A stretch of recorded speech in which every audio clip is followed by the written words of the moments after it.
ये आकाशवाणी रायपुर है। छत्तीसगढ़ी समाचार बुलेटिन के संग स्मिता शर्मा के जय जोहार। और अब सुनाओ आज के प्रमुख समाचार। कोरोना संक्रमण के बाढ़त मामला ला देखत एक घाव फेर प्रदेश के रायपुर, धमतरी और दुर्ग में लॉकडाउन लगाए के फैसला करे गे हावय। केंद्रीय गृह मंत्रालय हा सबो राज्य मन ले केहे है कि ओमन हा ऑक्सीजन ले गईया गाड़ी मन के बिना रोक टोक के अवई जवई निश्चित करें। और जगदलपुर ले हैदराबाद और रायपुर बर नवा विमान सेवा परनदीन 21 सितंबर ले शुरू होही। अब समाचार विस्तार ले। कोरोना संक्रमण के बाढ़त मामला ला देखत एक घाव फिर छत्तीसगढ़ के कुछ एक जिला में संपूर्ण लॉकडाउन लगाए के फैसला करे गे हवय। राजधानी रायपुर में 21 सितंबर के रतिहा 9 बजे ले 28 सितंबर के रतिहा 12 बजे तक संपूर्ण लॉकडाउन रही। रायपुर जिला कलेक्टर के आदेश के अनुसार लॉकडाउन अवधि के दौरान रायपुर जिला में ए बखत किराना और सब्जी के दुकान घलो नहीं खुले। सिर्फ मेडिकल दुकान ला निर्धारित बेरा में खोले के मंजूरी होही। पेट्रोल पंप में सिर्फ सरकारी गाड़ी और सरकारी काम में लगे गाड़ी, आपातकालीन चिकित्सा ले जुड़े गाड़ी, एम्बुलेंस और एलपीजी परिवहन काम में लगे गाड़ी मन ला ही पेट्रोल दे जाही। दूसर गाड़ी मन बर पेट्रोल दे जाए में रोक लगे रही। ऐसने दुग्ध पार्लर में दूध और दूसर चीज बांटे के बेरा बिहनिया 6 ले 8 बजे तक और संझा 5 ले 6:30 बजे तक ही रही। एलपीजी गैस सिलेंडर की एजेंसी मन हा सिर्फ टेलीफोन में या ऑनलाइन ऑर्डर लिही और घर पहुंच सेवा दिही। लॉकडाउन के दौरान शराब दुकान मन घलो बंद रही। उन्हें सबो धार्मिक, सांस्कृतिक और पर्यटन स्थल मन आम जनता बर बंद रही। जिला के अंतर्गत अवैया सबो शासकीय और निजी कार्यालय मन हा घलो बंद रही। जिला के सबो सीमा मन ला पूरा सील कर दे जाही। जरूरी काम बर जिला ले बाहर जवैया मन ला ई पास के माध्यम ले पहली ले मंजूरी लेना जरूरी होही। काल इतवार के सामान्य दिन जैसन सब्बो काम काज के अनुमति देगे हावय। एती धमतरी जिला के सबो नगरीय निकाय क्षेत्र मन ला 22 सितंबर ले 10 दिन बर कंटेनमेंट जोन घोषित करे जाही। ए दौरान कंटेनमेंट जोन में कोनो भी किराना, सब्जी और फल के दुकान नहीं खोले जाही। जरूरी सेवा ले जुड़े संस्थान, कार्यालय और अस्पताल मन खुले रही। गैस एजेंसी, मेडिकल स्टोर्स और पेट्रोल पंप मन 24 घंटा खुला रही। दूध बर बिहनिया 6 ले 10 बजे तक के बेरा तय करे गे हवय। जिला के सबो पर्यटन स्थल मन घलो 10 दिन तक बंद रही। वहीं बिलासपुर शहर में घलो 21 सितंबर के रतिहा ले लॉकडाउन लागू करे के खबर मिले है। ये लॉकडाउन 28 सितंबर तक रही। ए दौरान सब्जी, किराना दुकान संग्रह, दूसर व्यावसायिक संस्थान मन हा घलो बंद रही। सिर्फ जरूरी सेवा जैसे दूध, पेट्रोल और दवा के दुकान मन खुला रही। एती दुर्ग जिला में काली 20 सितंबर ले लॉकडाउन लागू हो जाही, जौन 30 सितंबर तक रही। ए दौरान जरूरी सेवा ही चालू रही और दूसर दुकान मन बंद रही। कोरोना ले बाँचे बर लोगन ला बिना जरूरत के घर ले बाहर नहीं निकले के अपील करे गे हवय। एकर अलावा कोरोना संक्रमण ला देखत प्रदेश के कतकोन शहरी क्षेत्र ला कंटेनमेंट जोन घोषित करे गे हवय। दूसर कोती राजनांदगांव शहरी क्षेत्र के दुकान मन आज ले खुल गे हवय। नगर निगम सीमा क्षेत्र के सबो दुकान मन हा बिहनिया 6 बजे ले रतिहा 9 बजे तक खुलही। जिला प्रशासन हा 2 चरण में राजनांदगांव शहरी क्षेत्र में 18 सितंबर तक लॉकडाउन करे रहीस। जिला प्रशासन हा लॉकडाउन ला समाप्त करके नवा आदेश जारी करे है, जेमा सबो बाजार मन ला अनलॉक करत व्यावसायिक प्रतिष्ठान मन ला चलाए के अनुमति दे गे हवय। कलेक्टर हा कहिन है कि जिहां कोरोना के ज्यादा मरीज मिलही वो क्षेत्र मन ला कंटेनमेंट जोन घोषित करके वहां के दुकान मन ला बंद करे जाही।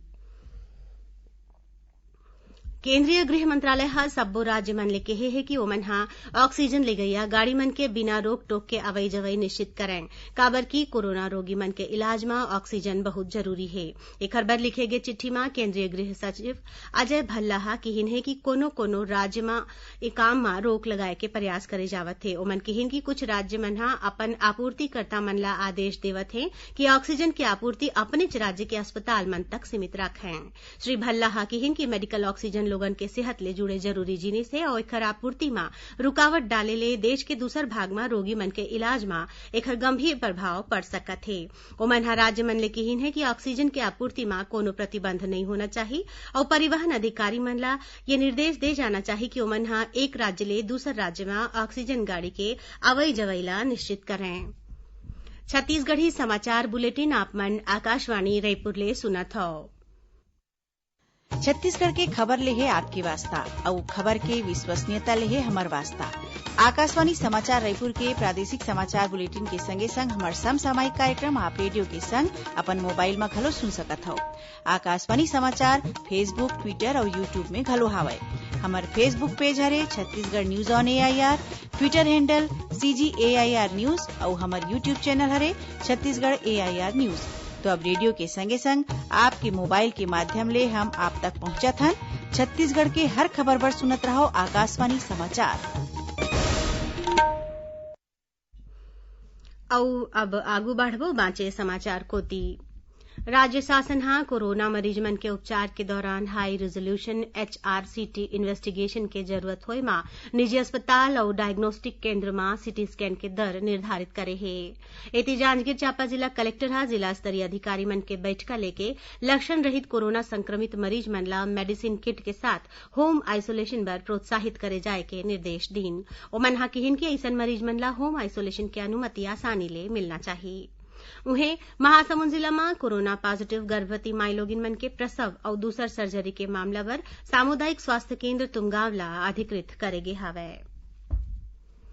बस्तर संभागीय मुख्यालय जगदलपुर ले हैदराबाद और रायपुर बर नवा विमान सेवा परनदिन 21 सितंबर ले शुरू होही।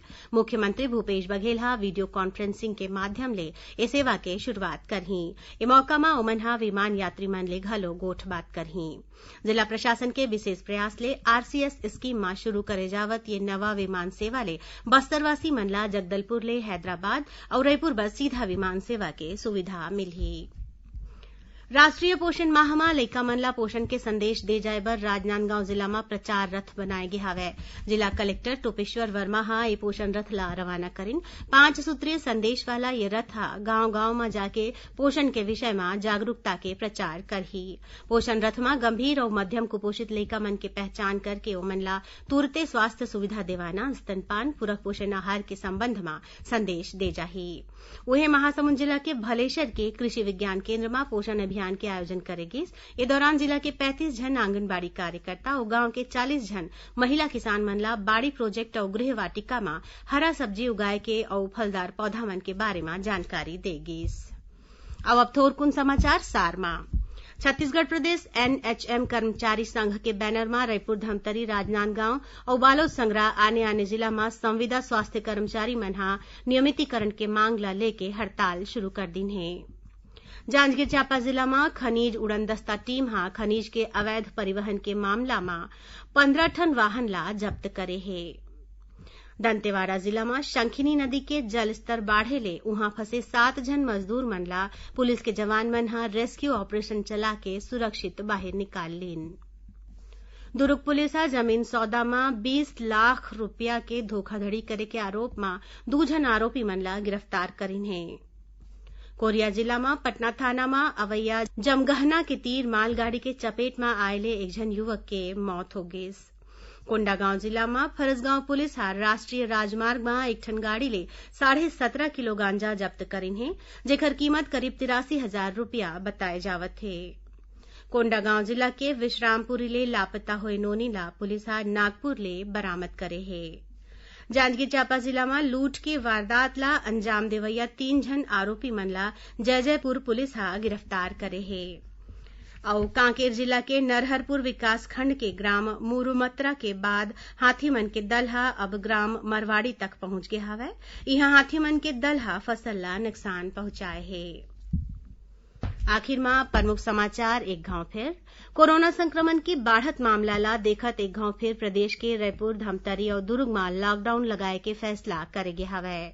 केंद्रीय गृह मंत्रालय हा सबो राज्य मन ला कहे है कि ओमन हा ऑक्सीजन ले गईया गाड़ी मन के बिना रोक टोक के अवई जवई निश्चित करें और जगदलपुर ले हैदराबाद और रायपुर बर नवा विमान सेवा परनदिन 21 सितंबर ले शुरू होही। एकरे संग छत्तीसगढ़ी समाचार बुलेटिन इहे सिरावत है। जय जोहार।